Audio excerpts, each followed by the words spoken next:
Qədim Azərbaycan torpaqları, İrəvan və Naxçıvan xanlıqlarının mədəniyyəti, tarixi ilə bağlı ictimaiyyəti daha yaxından tanış edən tədbirin təşkilatçıları onun məqsədini açıqladılar. Çıxış edənlər uzun illər boyu davam edən erməni saxtakarlığına qarşı tutarlı faktları iştirakçıların diqqətinə çatdırdılar.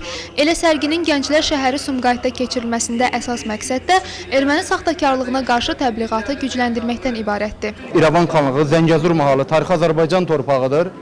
Və biz heç vaxt imkan verə bilmərik ki, ikinci Ermənistan dövləti Azərbaycan ərazisinə yaradılsın devizi altında Azərbaycandan kənarda və o cümlədən Azərbaycanda İrəvan xanlığının tarixi, mədəniyyəti, folkloru adlı biz mütləq qayıdacağıq Qərbi Azərbaycan gecəsi keçiririk. Tədbir çərçivəsində İrəvan xanlığının keçmişini əks etdirən film izləndi. Tədbir iştirakçıları həmçinin milli dəyərlərimizi, tarixi gerçəkləri özündə yaşadan eksponatlar və fotoşəkillərdən ibarət sərgi ilə tanış oldular. Sərgi oktyabrda Türkiyənin Qars və Iğdır şəhərlərində nümayiş etdirilib.